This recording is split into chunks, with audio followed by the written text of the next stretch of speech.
Bonjour et bienvenue chers amis Verseau pour la lecture de votre vie sentimentale pour la lecture des mois de mars, avril 2022. On va regarder d'abord votre relation, puis dans un deuxième temps, nous verrons quels sont les défis que vous devez relever individuellement l'un et l'autre.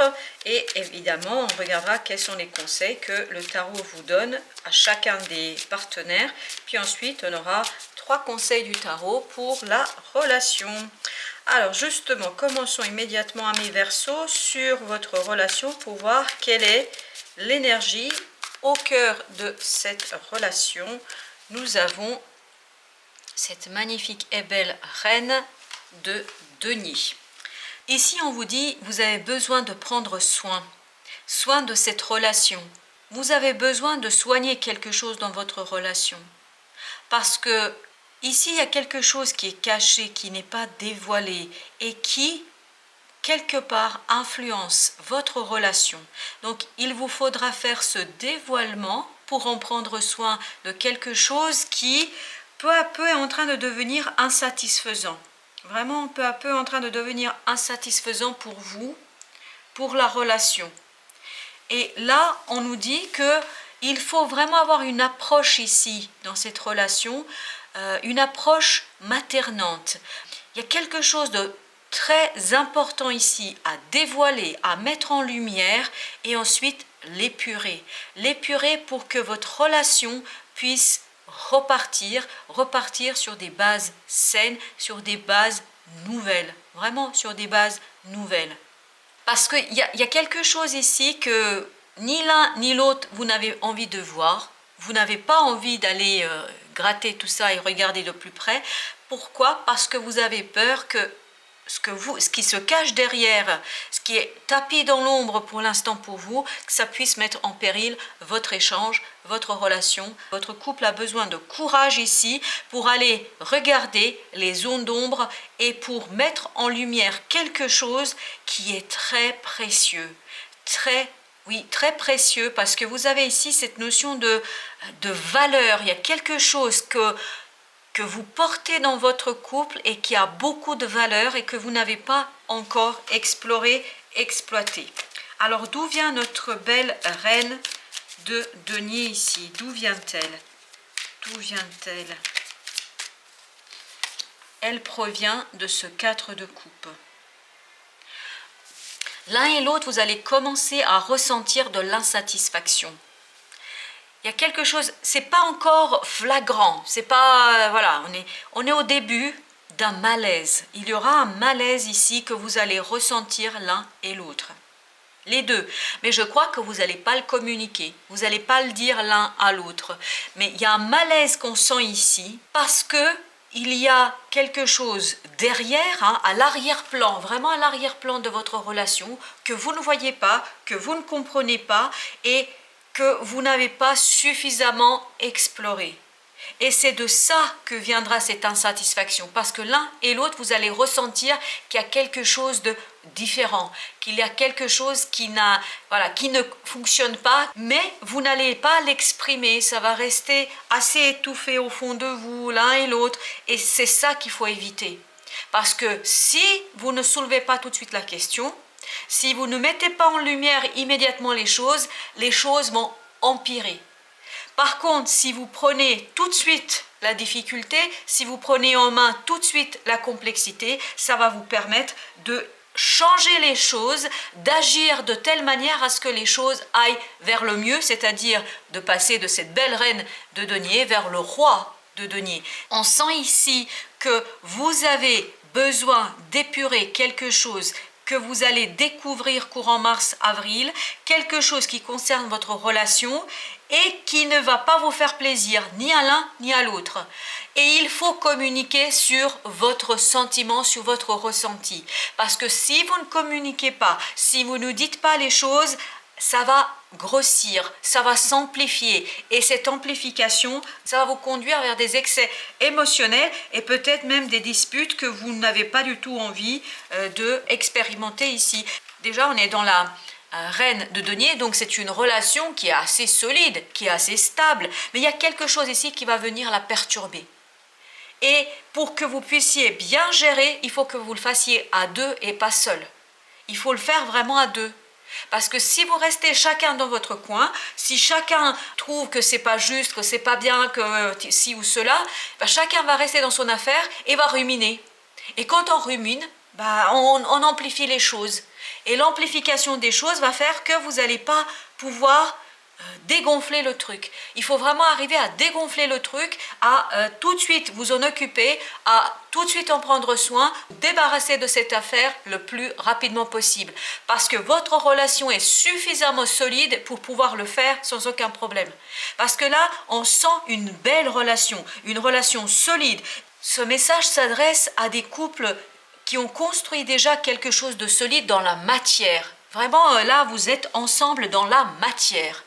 Votre couple sera un petit peu bousculé par la vie, je pense. Vous allez être bousculé par la vie, par quelque chose qui va venir de l'arrière-plan et qui risque de mettre en péril un petit peu votre relation, ou en tout cas la stabilité de votre relation.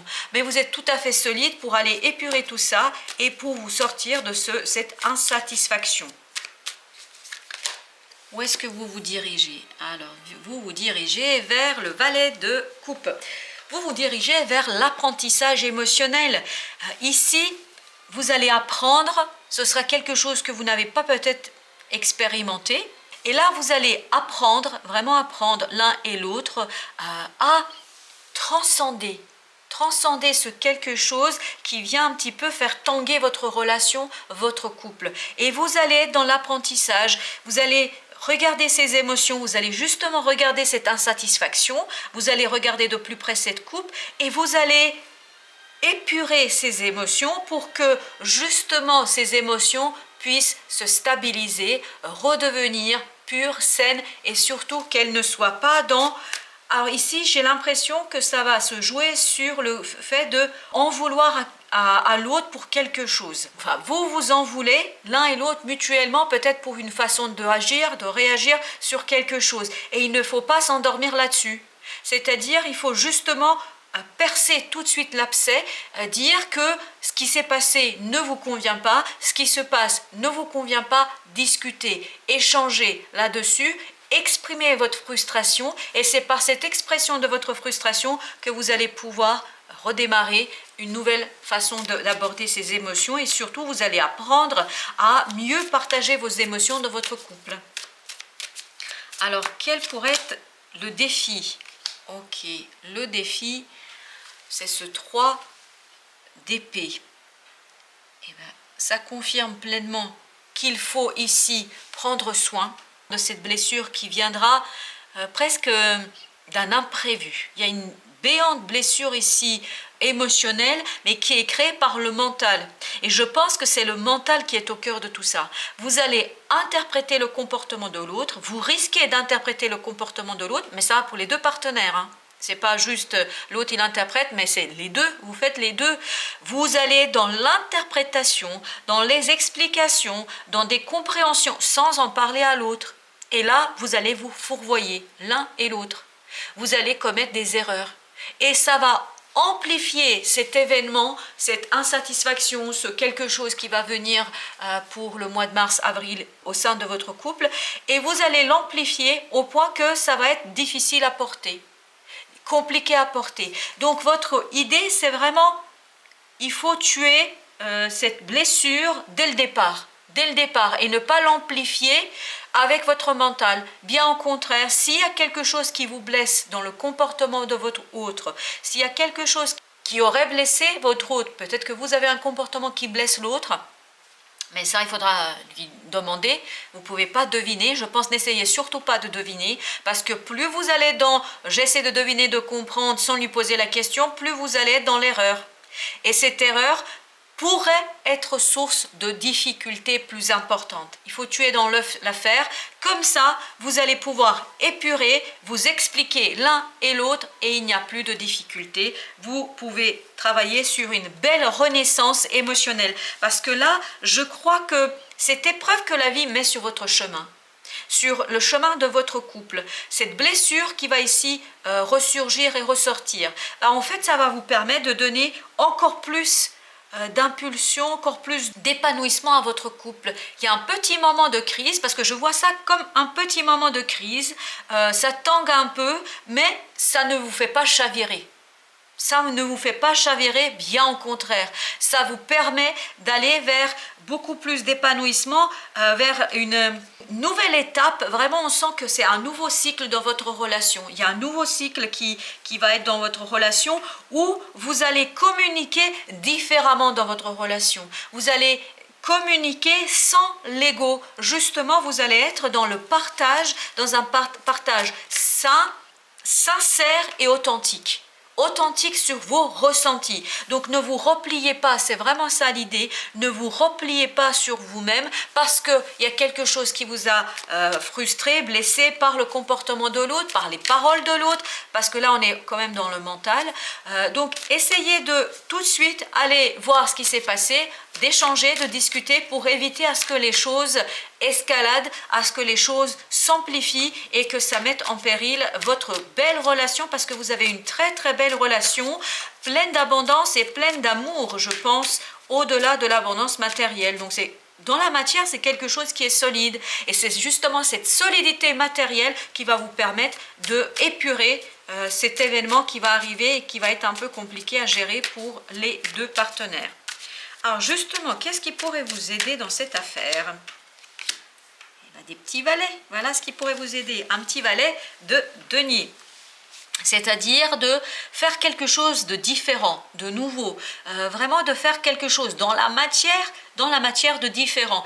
Et je pense, sincèrement, ce différent, je pense qu'elle concerne votre manière, votre façon de partager les informations, de partager votre épuisement, votre fatigue, vos difficultés, votre frustration peut-être, vos blessures avec l'autre. Je pense qu'il y a une autre façon ici de partager ces informations notamment avec beaucoup plus de confiance. Peut-être que vous n'êtes pas encore totalement et pleinement dans la confiance vis-à-vis de l'un de l'autre. Et c'est si vous faites ça, si vous échangez différemment, si vous communiquez différemment, si vous êtes dans un partage beaucoup plus équilibré dans l'échange des informations, je crois que vous allez pouvoir prendre soin et vraiment vous débarrasser de cette affaire très rapidement.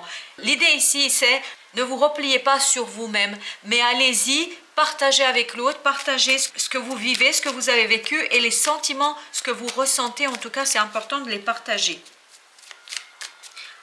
Alors, qu'est-ce que nous avons comme difficulté pour l'autre? Quelle est la difficulté que pourrait avoir l'autre? Ah oui, pour l'autre se joue un nouveau cycle, vous voyez. On a ce fou qui nous indique que l'autre, il y a un nouveau cycle qui se joue pour lui, puis surtout, je pense que l'autre n'a pas assez confiance en fait, pour partager ses pires craintes, ses pires blessures. Vraiment, on est dans le pire. Il n'a pas assez confiance encore. Donc, c'est pour ça, il me semble que c'est important de revoir votre façon de communiquer, de revoir votre façon d'échanger, de partager les informations. Il manque de confiance, votre autre. Et c'est quelque chose qui, pour lui, est source de dualité, même de lutte. Il doit lutter entre sa volonté de vous exprimer ses craintes et sa peur de vous les exprimer. Parce que je pense qu'il a peur de baisser dans votre estime. Il a peur que vous ne l'estimiez plus de la même manière, que vous le regardiez plus de la même manière. Il a peur de perdre de la valeur à vos yeux. S'il vous exprime ses craintes, il estime parfois que c'est mieux de se replier sur soi, de ne pas tout exprimer, de ne pas tout dire, parce que s'il le dit, vous allez le juger. Il a peur d'être jugé. Enfin, quand je dis vous allez le juger, il a peur que vous le jugiez. Il a peur du jugement, il a peur de votre regard et surtout il a peur de baisser dans votre estime, dans votre amour. Comme si, en fait, il avait peur de perdre votre amour parce qu'il exprimerait ses craintes, ses difficultés et ses failles.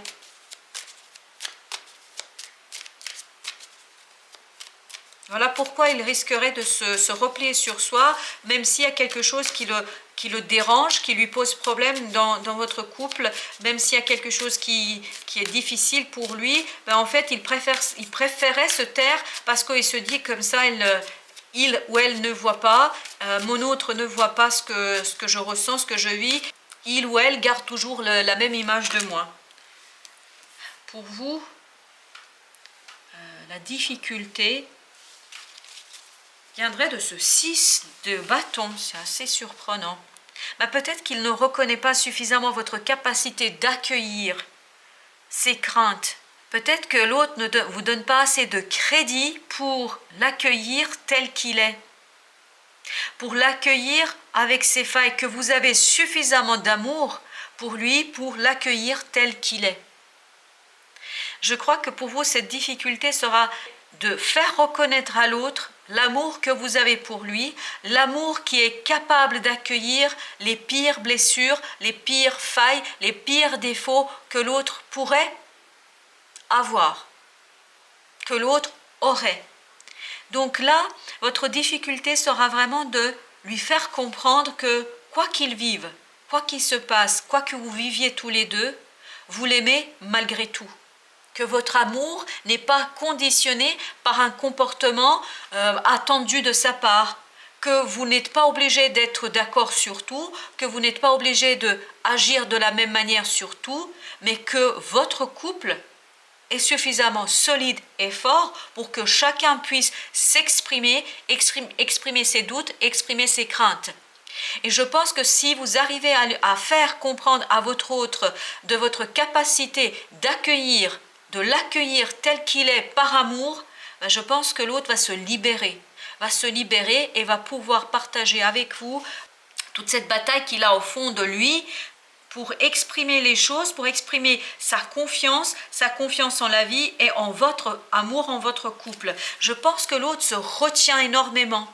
Il se retient énormément parce qu'il ne veut pas être dévalorisé à vos yeux. Il a peur que vous l'abandonniez, que vous l'estimiez moins, que vous ne l'aimiez pas suffisamment en fait pour accepter aussi ses défauts et ses difficultés. Il veut correspondre à l'image que vous avez de votre partenaire. Il pense que vous avez une idée du partenaire, il pense que vous avez une idée de l'amour et du couple, et il veut coller à cette image. Il veut coller à cette image, même si il n'est pas authentique là. Il est même parfois frustré. Et donc c'est cette libération-là que vous allez apporter à votre autre qui va vous permettre justement de lui faire reconnaître que vous l'aimez, peu importe les défauts, peu importe qu'ils ne correspondent pas à l'image que vous auriez bâtie, du couple et de votre partenaire. Je pense que là, vous avez vraiment besoin de le rassurer, votre partenaire, sur votre accueil de sa personne, quels que soient ses défauts. Alors vous savez, pour votre partenaire, ce qui va l'aider, c'est le 9. L'ermite, c'est-à-dire d'aller regarder au fond de lui, d'aller chercher la lumière au fond de lui pour faire remonter la confiance, beaucoup plus de confiance en lui. Je pense qu'il y a un côté confiance en soi ici. Il n'a pas assez de confiance en lui, votre partenaire. Il estime qu'il ne vaut pas votre amour. Je suis persuadée que vous allez répondre le contraire, parce que si vous êtes avec lui, c'est que vous l'aimez pour ce qu'il est, ou ce qu'elle est. Votre partenaire ici vraiment a un manque de confiance en soi, estime qu'il ne vaut pas la peine, il n'est pas digne de votre amour, et en fait ça l'effraie, ça l'interroge, il a une très belle lutte en lui, vraiment en lui, sur si elle découvre telle ou telle chose, si lui il découvre telle ou telle chose sur moi, waouh, ça va être compliqué, ça va être difficile, et surtout il va plus m'aimer comme il m'aime ou comme elle m'aime maintenant. Donc ici on l'invite à votre autre à aller chercher cette lumière en soi pour retrouver beaucoup plus de confiance individuelle, personnelle, pour trouver une belle confiance en soi, pour bâtir une belle confiance en soi, et surtout pour comprendre que votre couple porte en lui une telle émotion, un tel amour que votre couple peut tout entendre, peut tout recevoir, que vous pouvez tout comprendre, tout recevoir de sa part, parce que vous l'aimez suffisamment. Alors pour vous, le conseil, c'est de rentrer dans cette énergie du valet d'épée. Le valet d'épée ici, on est dans l'apprentissage mental. Je pense qu'ici, on vous invite à vraiment apprendre à partager avec l'autre pour le rassurer sur votre amour, pour qu'il puisse reconnaître tout l'amour que vous lui portez. Et c'est par cet apprentissage-là que vous allez changer les choses, que vous allez redonner une nouvelle impulsion à votre relation, à votre couple, et surtout vous allez redonner beaucoup plus de solidité à ce couple parce que vous allez aider votre autre à rebâtir sa propre confiance en soi, sa propre confiance en lui, qui va lui permettre et qui va vous permettre à tous les deux d'aller vers beaucoup plus d'épanouissement, beaucoup plus de solidité. Je crois que là, vous vous dirigez vers une belle solidité, mais il faut vraiment que votre hôte soit rassuré. Au dos deck, nous avons le roi de bâton.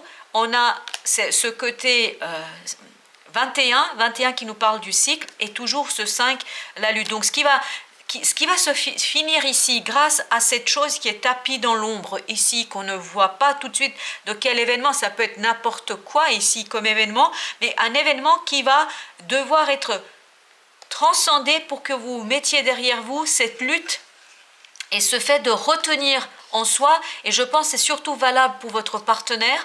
Votre partenaire doit vraiment avoir cette lutte en soi, avoir ce côté, il ne faut pas qu'elle découvre ou qu'il découvre quelque chose, parce que ce quelque chose pourrait mettre en péril notre relation, et surtout il ou elle m'aimera beaucoup moins. Donc ici, votre relation se dirige vers beaucoup plus de maturité dans l'action, et surtout la fin d'un cycle. La fin d'un cycle qui nous dit que vous allez bâtir quelque chose différemment, et surtout ça va vous permettre de redonner du corps à cette belle relation, parce que je pense que votre relation, elle est pleine d'amour. Il y a plein d'amour ici, plein d'amour de l'un et de l'autre, mais c'est les craintes de l'autre sur ce qu'il porte en lui, peut-être sur son passé, peut-être sur un défaut qu'il aurait, ou en tout cas quelque chose qui va un petit peu faire tanguer votre couple, mais vous allez rentrer dans cette énergie du 6 de bâton pour lui dire « je t'entends, je